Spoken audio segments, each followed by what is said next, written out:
Paz do Senhor, igreja, amém? Vou adorar um pouquinho.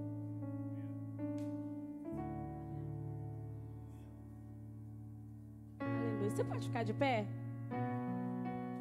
Tá todo mundo meio cansadinho hoje, né? Natural, quarta-feira é o meio da semana. Mas só que quando nós estamos na presença de Deus, eu esqueço até que eu estou doente. Eu esqueço que eu estou cansado, eu esqueço que eu estou triste. Eu esqueço tudo. Porque o Senhor está aqui, Ele me fez.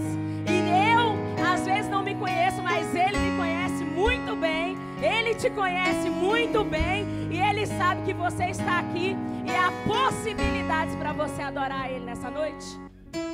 Existe alguma possibilidade para você entregar algo a mais para o Senhor? Aquilo que você entrou nessa porta achando que você poderia entregar, existe a possibilidade de ser um pouco mais? Eu quero que você erga suas mãos. Oh, oh, oh, oh, oh, mais uma vez.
Mostra pra esse povo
igreja te adora nessa noite. Senhor, o teu povo está aqui para te ouvir, ó Pai. Senhor, que ao passar do tempo eles não precisam de lembrar quem falou, eles não precisam de lembrar, Senhor, do meu rosto, do meu nome, mas eles precisam lembrar que a tua palavra, Senhor, é a tua palavra, Deus. É a tua palavra que em tantos outros lugares na face da terra nesse momento está sendo pregada. É ela juntamente com o teu Espírito Santo que pode mudar vidas.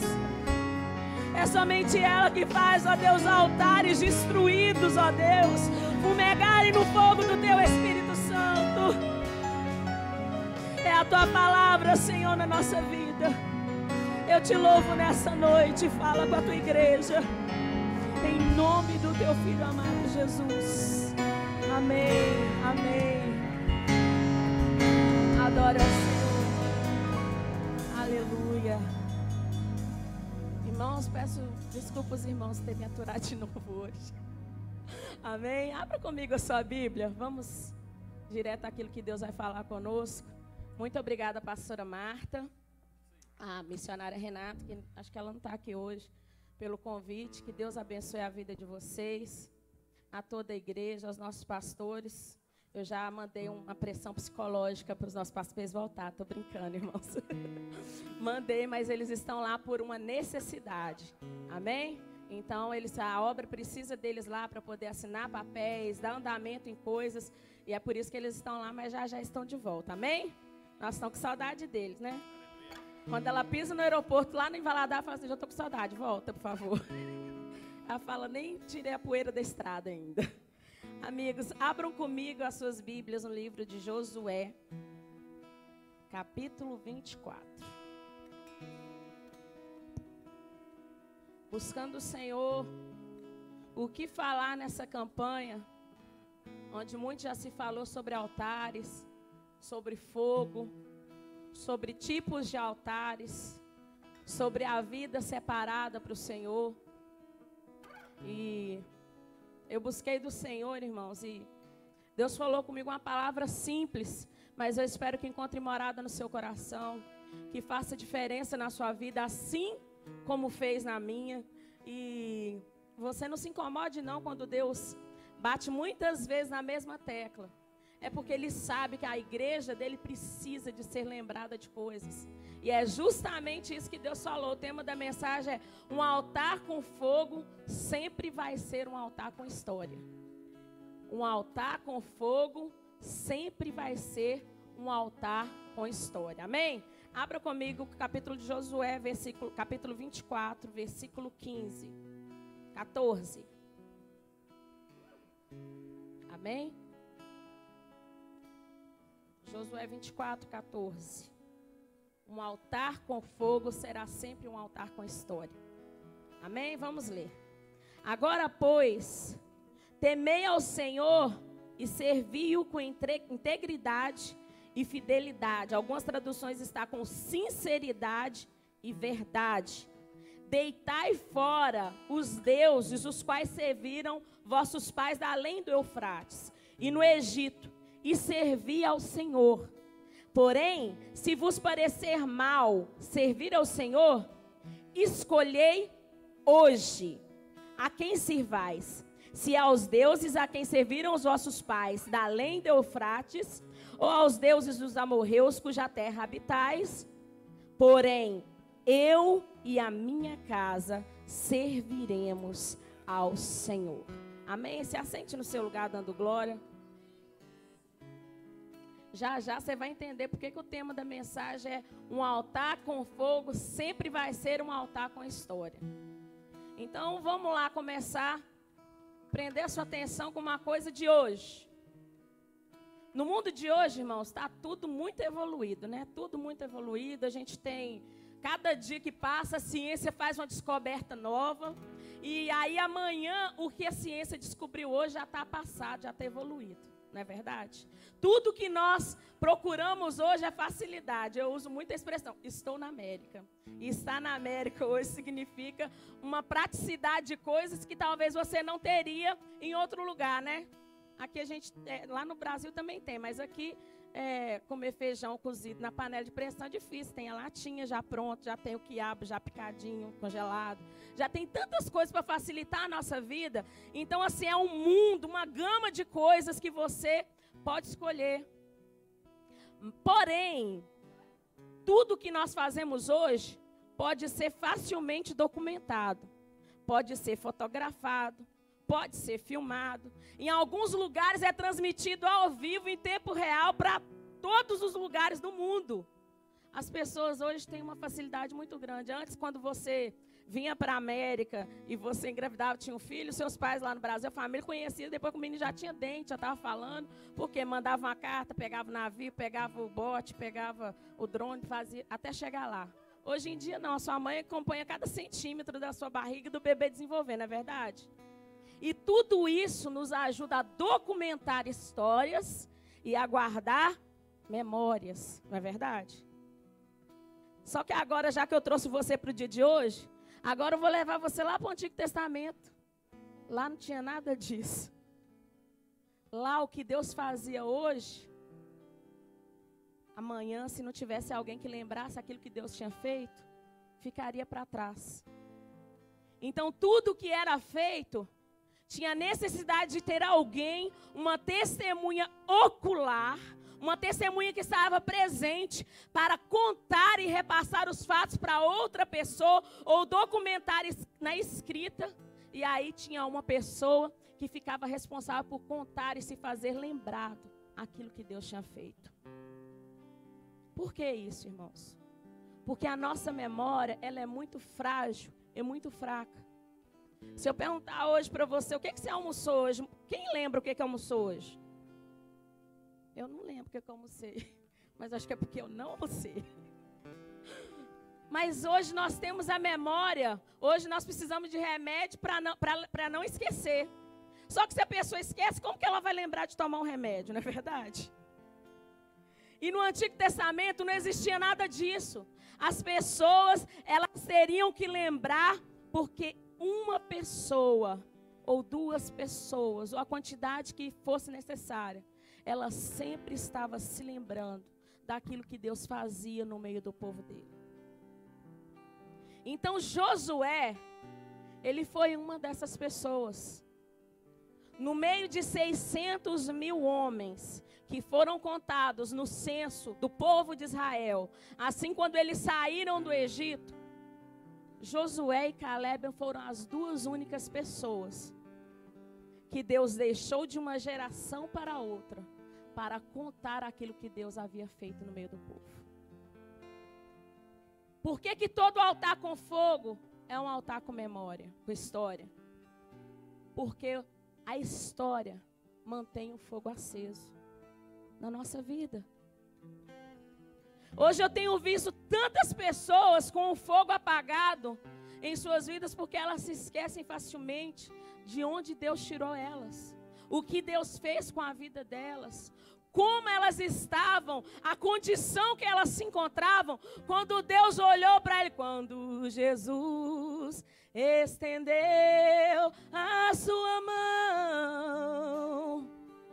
Eu era pobre, perdido, sem Deus e sem Jesus, quando Ele estendeu a sua mão para mim.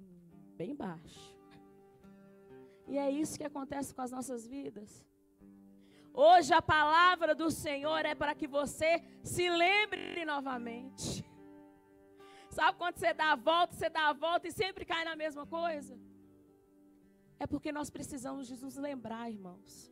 Josué foi esse homem que o Senhor comissionou, que o Senhor chamou e separou.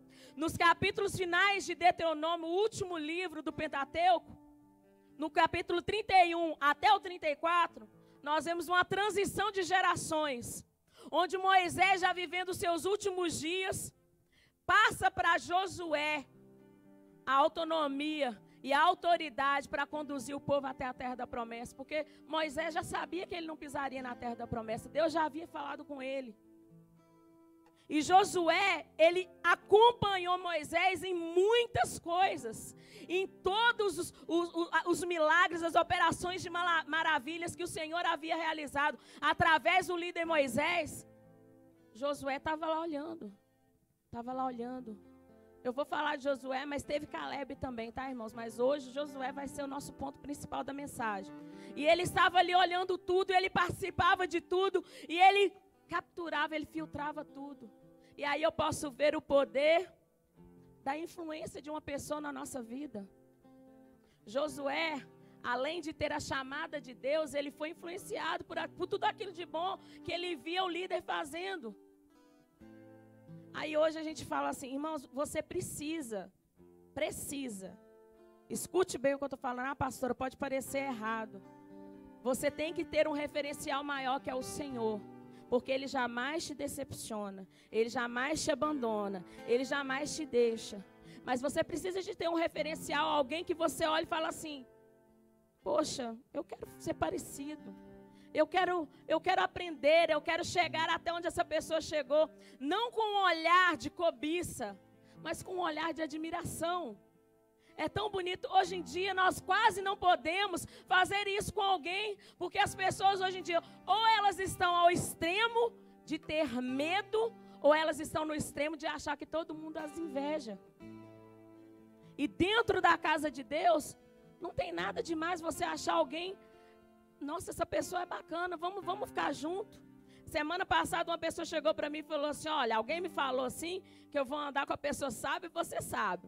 Aí eu falei, você acha que acontece o contrário? Se você andar com a pessoa que não é sábia, o que você acha que acontece? Você pode influenciar aquela pessoa. Uma pessoa não influenciável, amém? Josué, ele assume a missão de liderar o povo até a terra prometida. Só que Moisés, aparentemente, já tinha feito a fase difícil quase que toda. Imagina Moisés aguentar 40 anos de povo no deserto. E o povo reclamando de água, reclamando de frio, reclamando de calor, reclamando de fome, reclamando de tudo. Então Josué, quando ele chega ao final, que faltava pouco, porque a palavra diz que Moisés já tinha visto a terra de longe, achou assim, pode até ser fácil, mas não era fácil, irmãos.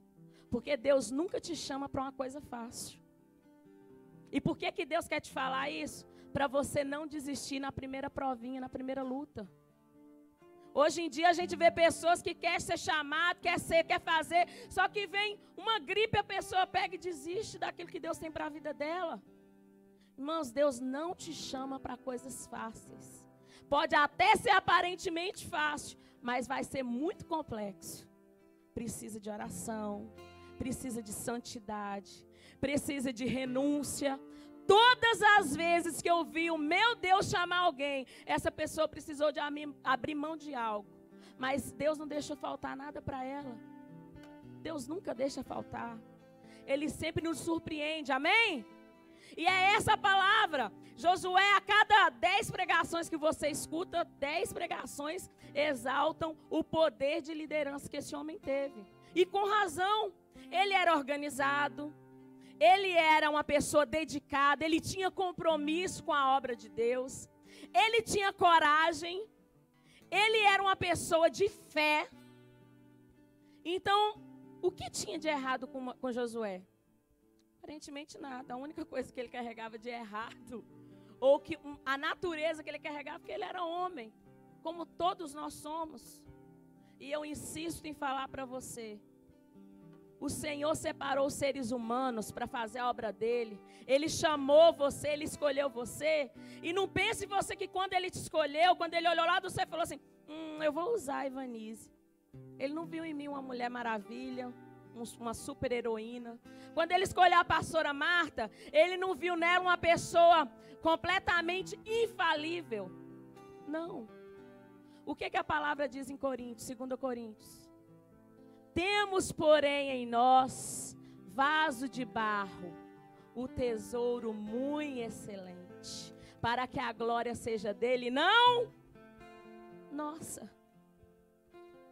Dá para entender, irmãos? Dá para entender as suas neuras de pensar, será que Deus me chamou? Será que eu posso fazer? Será que não? Será? Isso tudo faz parte da sua história. E essa história, se você se lembrar de tudo aquilo que você tem passado até o dia de hoje, o fogo jamais se apagará sobre a sua vida. Se você souber reconhecer quem está fazendo a grande, maravilhosa obra na sua vida, você jamais deixará que a chama do Espírito se apague. Jamais. Olha o que acontece. A missão de Josué incluía adentrar com Israel na terra da promessa. E tinha muitas batalhas e desafios. A memória de Josué foi um aliado. Porque quando Deus comissionou ele, ele tinha respaldo. Muitas vezes quando a gente vai fazer alguma coisa, a gente tem fé para fazer tudo. E de repente a nossa fé vai embora e a gente não sabe o que fazer. Muito grande é a obra. Para pensar em Neemias. Para pensar em tantos outros, em Noé. Com uma obra mirabolante, grande diante deles. Algo falado por Deus. Irmão, se eles não soubessem, não conhecessem o Deus a quem eles criam, você acha que essas obras chegariam ao fim com êxito? Jamais. Você acha que alguém que escuta do Senhor, olha, vai lá e constrói um grande barco e chama as pessoas, porque vai chover e vou cobrir toda a terra e vai acabar com tudo. Irmãos, nunca tinha chovido. Você dá crédito a uma palavra dessas, simplesmente do nada, é porque ele conhecia o Deus que ele servia. Irmãos, conhecer a Deus não significa que você tem que ver Deus em tudo. Mas você sabe que Ele sempre está dando um jeito e arrumando tudo para você. Ele sempre está abrindo caminhos. Ele sempre está fazendo maneiras para te abençoar. O que nós muitas vezes não enxergamos é porque a autossuficiência, ela encontra pouso na nossa vida. E nós achamos que isso não aconteceu foi porque eu fiz isso. Aquilo não aconteceu foi porque fulano fez isso. E aquilo aconteceu. Tem uma frase que fala que tem dois tipos de pessoa. Uma que não acredita em milagres e a outra que acredita que tudo é milagre. Que tipo de pessoa você tem sido? Eu sou uma pessoa, irmãos, que a minha vida ela é bem simples. Eu vivo da maneira mais simples que alguém pode viver.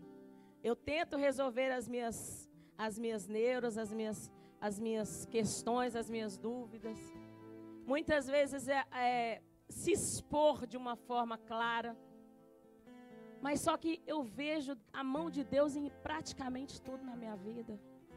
Eu vejo Deus desde o meu nascimento. Depois que eu já estava mais velha, que eu fui entender. A minha mãe falava assim comigo: olha, quando eu fui ganhar você, eu tive uma grande hemorragia. E eu estive entre a vida e a morte. Eu estive desenganada. Mas eles tiraram você e depois eu quase que morri para você nascer. E eu fui vendo tudo aquilo e eu achava normal. Falei, mas depois eu fui ver, não acontecia com muita gente isso não.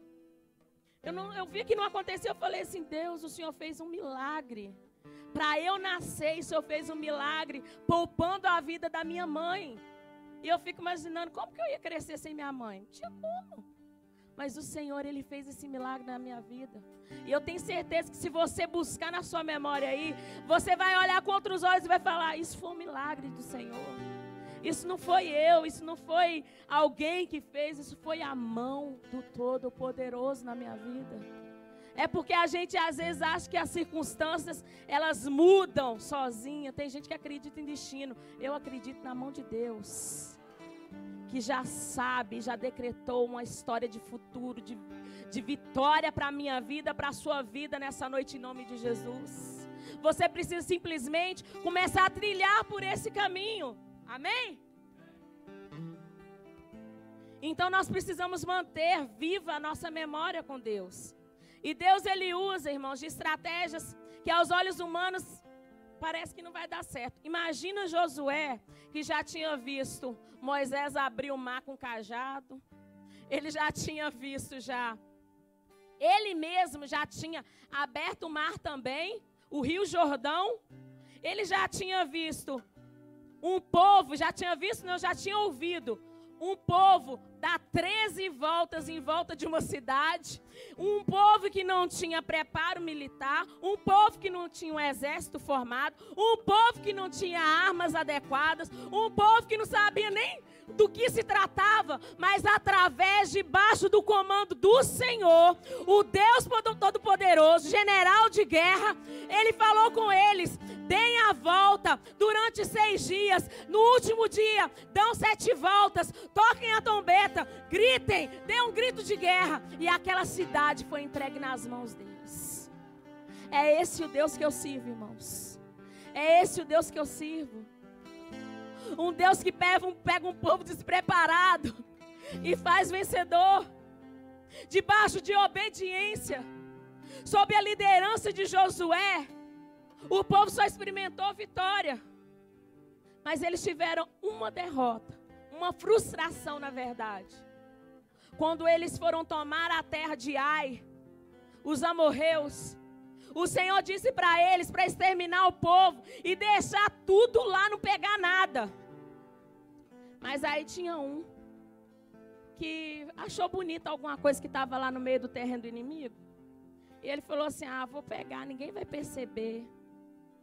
Ninguém vai perceber, irmãos. Pode ninguém perceber, mas Deus está te vendo. Deus está te vendo. Uma vida que anda em desobediência é uma vida que não existe êxito. E o Senhor sabe para quem Ele está falando aqui nessa noite. Você sabe que você está em desobediência com o Senhor. E você vive reclamando e questionando e cobrando de Deus: até quando, Senhor, que a minha vida vai para frente? Quando, Senhor, que eu vou poder andar? Quando que eu vou poder fazer isso? Até quando? Até quando? Até quando você deixar de ser desobediente e obedecer à voz do Senhor teu Deus? Não é tão difícil, irmãos. Custa para você agora, mas vai te dar recompensa depois. Sabe o que aconteceu com o povo de Israel? Por que eles sempre caíam no pecado da idolatria? Sempre eles se prostituíam, eles se corrompiam? Porque eles não estavam olhando, eles estavam olhando os fins. Eles queriam a terra prometida, mas eles não olhavam os meios, o processo que eles tinham que passar para chegar até onde Deus queria. E hoje eu vejo pessoas que vivem desse jeito. Ela quer olhar o fim, mas ela não olha o meio. Ela vive uma vida relaxada com Deus. Ela vive uma vida largada com Deus. Um crente só de domingo. Um crente só de campanha. Um crente só que quer ganhar, que quer fazer, que quer estourar, que quer chave, que quer isso, que quer aquilo, que quer aquilo outro. Irmãos, vamos parar com isso. Vamos parar com isso. Se você quer algo de Deus, ofereça antes. Faz como Esther. Esther queria o favor do rei. Ela precisava de algo do rei. E o que ela fez? Ela chegou lá e falou assim: olha, ela não chegou lá e falou assim: rei, eu preciso disso e disso não. Ô rei, se eu achar graça diante do Senhor, vem até ao meu palácio que eu vou te oferecer algo. E ela fez isso por 2 vezes. O que você tem oferecido para Deus? Sabe que você tem vivido uma vida só de reivindicar? Eu tenho os meus direitos. Eu posso. Tem pessoas que nessa hora citam até a Bíblia para falar. Porque eu posso todas as coisas. Porque eu sou mais que vencedor. Eu sou isso. Eu sou aquilo, irmãos. Nós não somos nada. A palavra de Deus traz de Gênesis até Números a preparação do homem. Um homem caído, depois um homem que é levantado, um homem que vai ser restaurado e um homem que é preparado para servir. Você está sendo preparado para servir, irmãos. Deus pode te abençoar, Deus pode prosperar, Deus pode fazer o homem, a mulher mais rica dessa terra. Mas olha, diante de Deus, a sua posição é servo. A minha posição sempre vai ser servo. A nossa posição, irmãos, almejada. Tem gente que dorme pensando: quando que vai vir as multidões? Quando vai vir o muito sobrenatural de Deus? O sobrenatural de Deus acontece todas as manhãs. Quando as misericórdias dele te encontram ainda na sua cama dormindo. E você não é consumido, porque ele te ama demais. O sobrenatural de Deus acontece todos os dias na nossa vida e a gente deixa passar. Será que isso não é motivo suficiente para você falar: Deus, eu nunca mais vou te deixar? Esse é motivo suficiente para o fogo jamais se apagar na minha vida. E eu querer sempre, sempre, sempre alimentar esse fogo. Alimentar esse fogo. Como que eu vou alimentar esse fogo? Com a gratidão. Porque quem é grato é mais acessível à obra que Deus vai fazer. Porque quem é grato se lembra. Ah, pastora, mas está falando que eu sou ingrato? Eu não estou falando que você é ingrato. Mas eu estou falando que muitas vezes nós passamos a enxergar tudo como natural. E eu nunca posso me acostumar com a manifestação da presença de Deus. É por isso que às vezes a gente entra, irmãos, eu estou falando para mim também. Eu estou falando para todos nós. Para todos nós. Quando nós entramos na presença de Deus, tem que acontecer alguma coisa diferente. Eu não posso entrar aqui pensando na conta que eu vou pagar amanhã e sair pensando nisso. Outro dia eu estava conversando com uma amiga e ela falou, e minha mãe sempre fala: mas você tem que fazer isso, fazer aquilo, fazer aquilo. Eu falo assim: não, quando eu entro na presença de Deus, eu adoro, eu faço do meu jeitinho, né, irmão? Vocês sabem como é que eu sou. Eu faço do meu jeito e depois quando eu saio, eu falo: nossa, eu tinha que ter pedido isso, eu tinha que ter feito isso para Deus. Mas eu sei que Ele conhece a minha estrutura. Eu sei que ainda que a palavra não tenha vindo à minha boca, Ele já conhece, Ele já sabe, Ele já prepara. Eu não me canso de ser surpreendida pelo Senhor. E eu sei que tem gente aqui também que sempre recebe surpresa de Deus. Sempre. Ele sempre faz uma coisinha. Então vamos lembrar. Todas as vitórias, antes de todas as vitórias que o povo passou depois que ele atravessou o Rio Jordão, o que precisou? A primeira coisa, eles precisavam de ter coragem para atravessar aquele rio. E tem tanta gente que vai até no rio, na hora de atravessar, porque tem medo. Porque fica pensando: e se esse rio fechar? E se acontecer isso? E se fulano ficar para trás? E se ciclano? E se tiver muito inimigo lá? E se eles fizerem isso? Se? E muitas vezes você deixa de receber aquilo que Deus tem para a sua vida por causa do si. Você já consegue calcular quantas vezes você já deixou de fazer alguma coisa pensando nos sis humanos? Deixa de pensar nos sis humanos e tema só o si de Deus. Porque se Deus falar e se para alguma coisa que você não pode fazer, você teme. Se for alguma coisa condicional, você passa a fazer. E se atentamente ouvires a minha voz. Então quer dizer que tem gente que está ouvindo, mas tem gente também que não está ouvindo. Qual parte do grupo você está? Aquele que ouve ou aquele que ignora? Aquele que negligencia aquilo que Deus quer para a sua vida?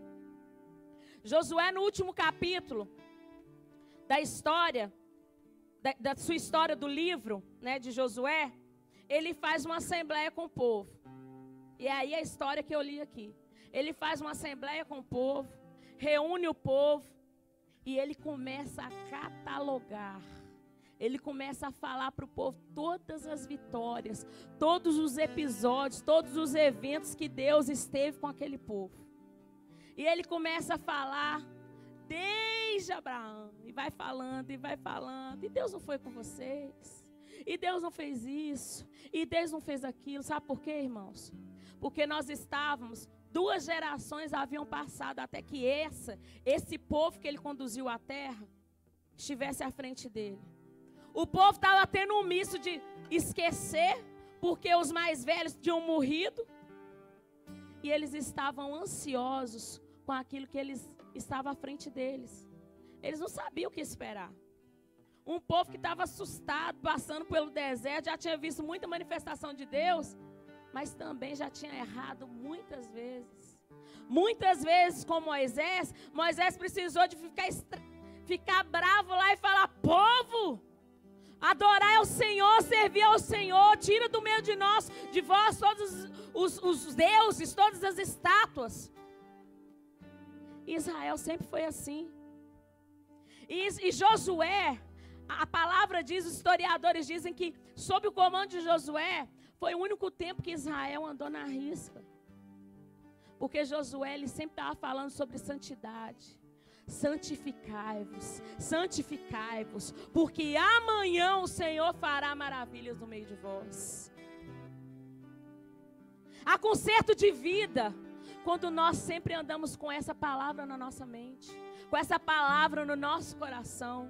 Porque como eu falei no domingo, hoje o pão é novo, mas quando a palavra vem para o nosso coração, ela se torna em ação.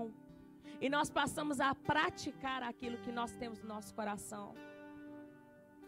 Você tem que parar de achar que sabe demais a Bíblia e passar a praticar mais.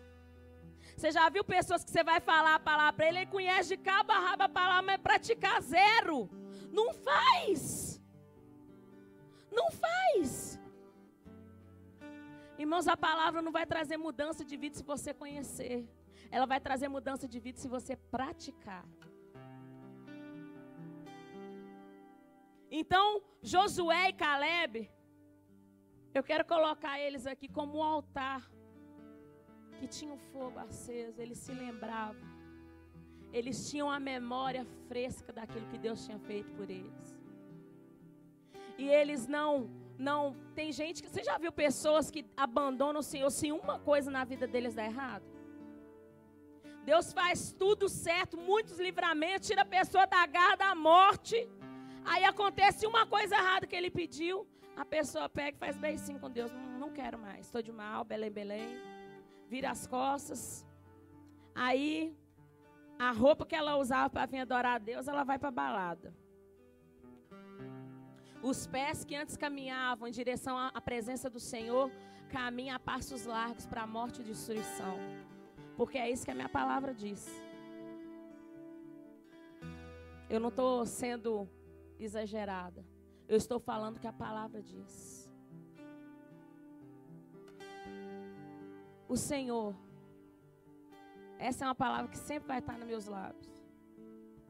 Ele não nos deve nada. Somos nós que devemos a Ele adoração. Nós devemos a Ele gratidão. Nós devemos a Ele a nossa vida. Então, se Deus não fizer por você aquilo que você espera, fique um pouquinho mais na posição, porque Ele vai fazer mais do que você se imagina. Ele vai superar. Ele vai fazer você sorrir. Ele prefere fazer você chorar um dia por esperar, do que fazer você chorar a eternidade por ter te dado uma coisa que ia te levar para o mal. Ia te levar para o inferno. Então, Josué, ele foi àquele altar e ele passou na revista de Deus em 600.000 homens. Ele e a sua família e a família de Caleb foram as duas famílias que entraram até a promessa do Senhor. Você sabe, irmãos, que eu li uma frase hoje que falava assim: o maior combustível para a morte espiritual de alguém se chama incredulidade. E é essa incredulidade que tem abastecido a vida de muita gente. Começa a vir na igreja, aí começa a faltar, aí começa a olhar com um olhar carnal para todos os defeitos. E começa a botar uma lupa, uma lente de aumento, para ver tudo de errado. Mas eu queria falar para você, quando você pegar essa lente de aumento, para olhar para o que tem de errado, você faz assim, ó.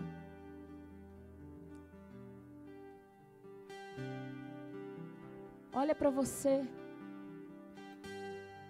A incredulidade encontra pouso na vida de pessoas que exigem muito do outro e nada de si. A incredulidade encontra pouso na vida de pessoas que fazem expectativas no homem e deixam de colocar a sua confiança em Deus. Porque eu não vou conhecer alguém que tenha posto a sua fé e confiança no Senhor e essa pessoa tenha se tornado incrédula. Converse com pessoas lá fora que abandonaram a igreja, que abandonaram a presença do Senhor, que abandonaram os caminhos do Senhor. Pergunta para elas qual foi o motivo. Fala assim: onde foi que Deus errou com você, meu amado, minha amada? Veja o que eles vão responder. Eles têm a resposta pronta. Deus não falhou comigo. Quem falhou foi A, foi B, foi C, foi D. Mas eu sei que Deus é fiel. Só que sabe o que falta, irmãos? Falta força para voltar. E aqui eu também vou fazer um parêntese que nem estava aqui. Josué e Caleb, eles forçavam o povo, mesmo que talvez estava querendo, estava quase caindo lá, eles forçavam o povo a acreditar que Deus tinha feito, porque eles mantinham a memória deles funcionando e lembrando das coisas que Deus fazia, das coisas que Deus fez e das coisas que Deus faria por eles, amém? Fique de pé no seu lugar agora.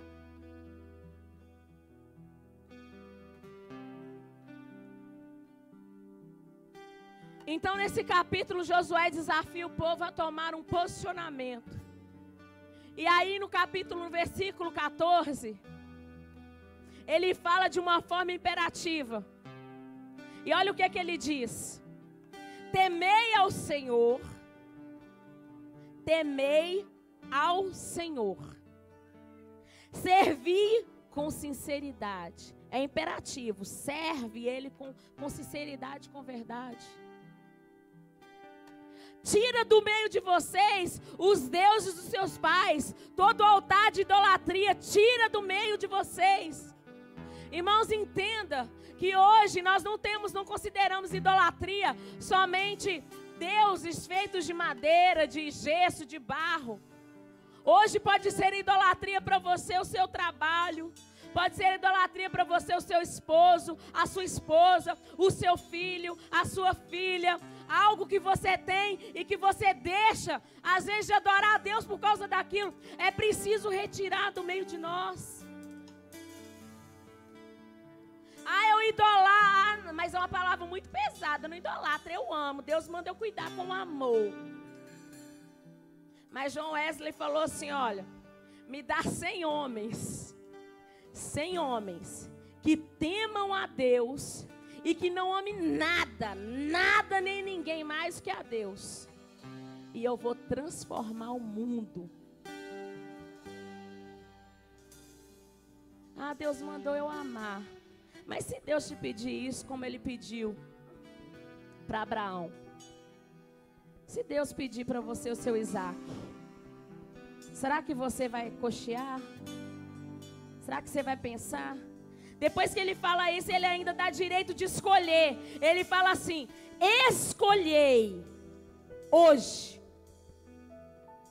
E o povo perece hoje, irmãos, porque ele não sabe escolher. Ou então porque ele protela a escolha. Porque ele fica assim: não vou escolher não. Sabe por quê? Porque ele deixa de se posicionar. Muitas vezes eu acreditei que nós, como cristãos, nós devíamos ficar quietinhos e deixar que as coisas se resolviam porque Deus queria assim.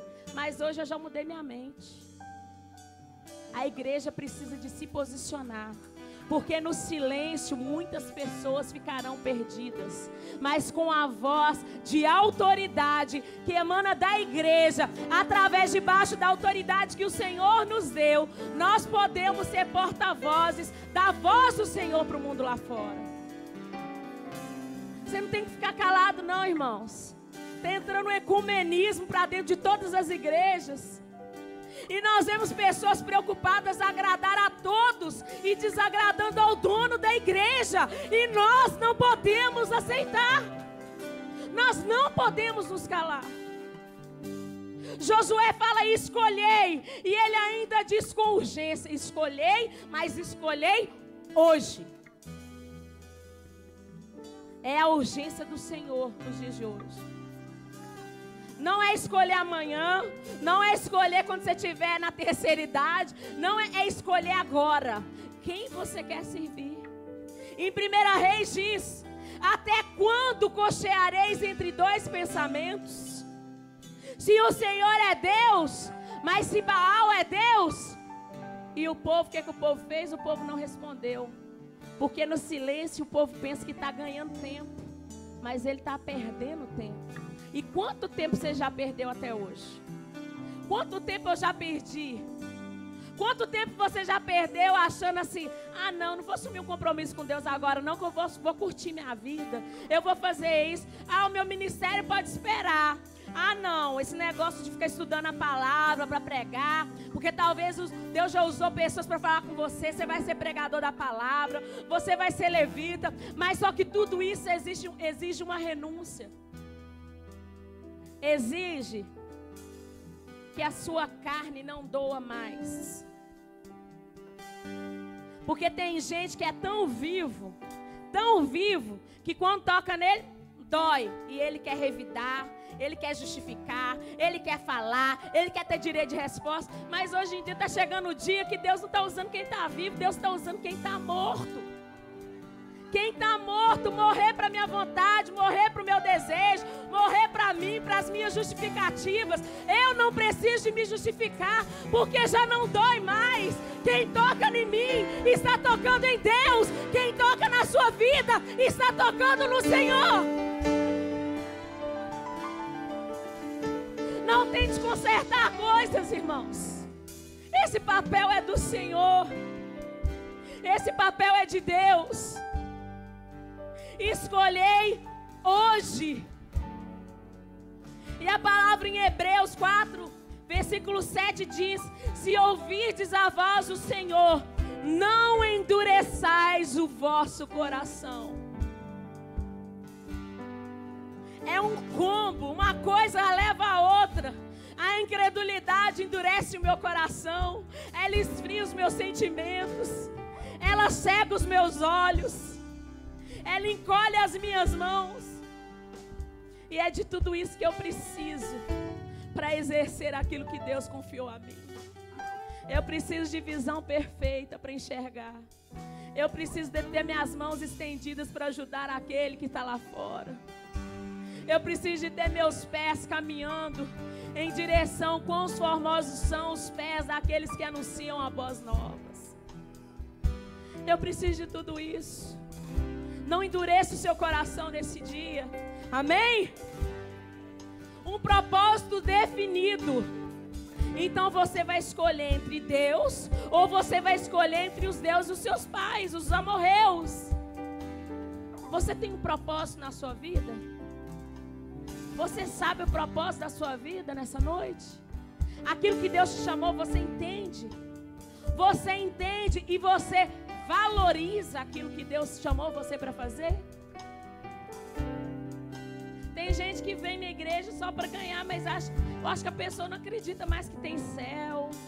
A pessoa não acredita em mais nada, ela só quer fazer o que é correto. Um dia eu estava aconselhando um casal e eles são pessoas que ainda não aceitaram Jesus, mas em nome de Jesus está quase lá. E eu falei com eles assim: sabe qual a pessoa mais difícil de vir para Jesus? É aquela que aparentemente não faz nada de errado, não tem vício. Ela é uma pessoa de caráter, uma pessoa íntegra. Mas falta uma coisa. E sem essa coisa, infelizmente, nada feito. Ela precisa de reconhecer o Senhor Jesus como o único e suficiente Salvador da vida dela. Só que se ela acha que está tudo certo, ela vai viver o resto da vida. E eu vou falar para vocês, irmãos: boas ações não conquistam o céu. Você pode ser bonzinho o tanto que for, mas não tem jeito. Josué, ele definiu, ele não quis nem saber. Ele não falou assim: olha, se vocês aceitarem, eu aceito. Se vocês fizerem, vocês aceitam. Ele falou: Vocês vão querer a Deus ou os deuses de seus pais, os amorreus, da terra que vocês estão? Ele falou assim, porém, ele dividiu tudo e falou, vocês para lá, se vocês quiserem, e eu para cá. Porém, eu e a minha casa serviremos ao Senhor. Eu e a minha casa serviremos ao Senhor. Ele não deu brecha para negociar aquilo que ele pensava. Ele decidiu viver aquela decisão. Amém? O modo como você vive, ele mostra para as pessoas a intensidade do seu compromisso com a obra de Deus, com o Deus que você serve. Logo mais à frente, Josué pergunta para o povo. O povo prontamente responde, nunca que nós vamos abandonar ao Senhor. Nós vamos viver e servir a Ele. Josué pega então uma pedra, uma grande pedra, e ele ergue ali um altar. E ele fala, essa pedra vai ser testemunho de todas as palavras que nós falamos. Naquele dia precisou de uma pedra ser testemunho, mas hoje eu e você somos testemunhas. E nós podemos falar daquilo que o Senhor fez na nossa vida. Um altar que há fogo é um altar que tem história. Qual a sua história? Você tem história para contar? Então aumenta o fogo aí agora. Aumenta o fogo aí agora. Aumenta o fogo aí agora. Eu queria... Pode chamar as pessoas para frente? Pode chamar as pessoas? Venha para frente agora. Venha para frente agora. Tem gente, talvez, pastor, eu tô com um fiozinho só, o fogo tá baixo, tá quase apagando. E eu preciso nessa noite ser avivada. Eu preciso ser avivado. Eu preciso, Senhor, entregar minha vida completamente nas mãos de Deus. Como eu vou fazer? Aí você pede a Deus para acender um fogo. Você pede a Deus para se tornar incontrolável na sua vida. Algo que você não vai ter mais controle, não vai ter mais domínio. Mas o Senhor, Ele vai fazer sobre a sua vida.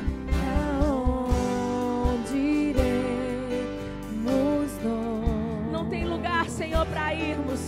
Só Tu tens a vida eterna.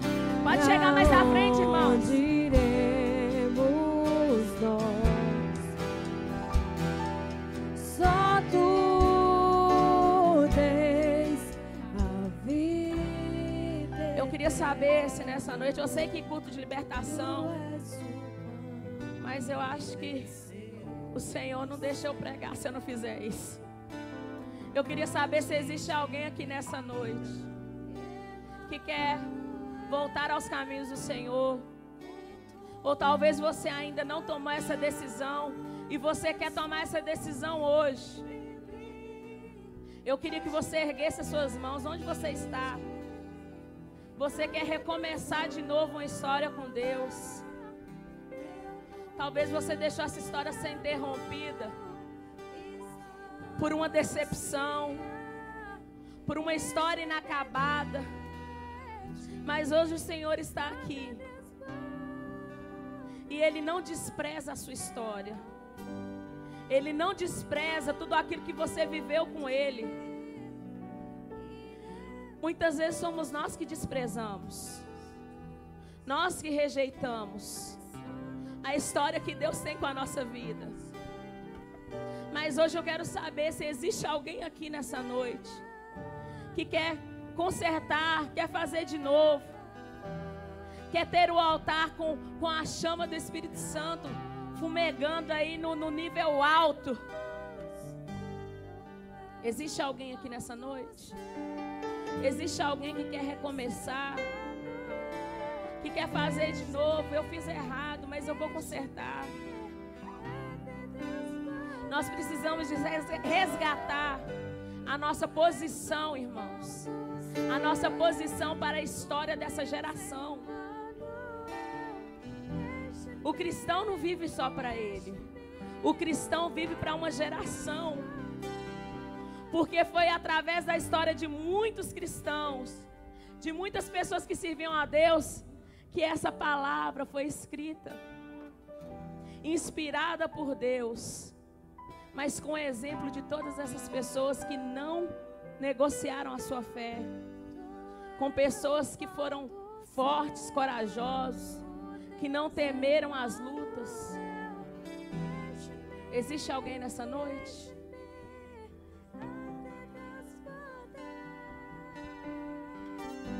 Aleluia. Todos aqui são salvos no Senhor. Se o Senhor nessa noite pedir a sua vida, você sabe aonde você vai morar.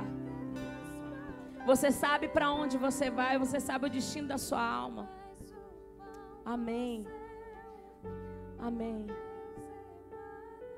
Se não existe nada na sua vida que precisa ser consertado, então agora nós vamos erguer as nossas mãos e vamos pedir a Deus que o fogo dele venha sobre a nossa vida. Fogo que vai consumir toda a incredulidade no nosso meio, em nome de Jesus. Fogo que vai consumir todo resquício humano, todo resquício do Egito sobre a nossa vida vai ser queimado agora. E nós vamos viver aquilo que Deus quer que nós vivamos.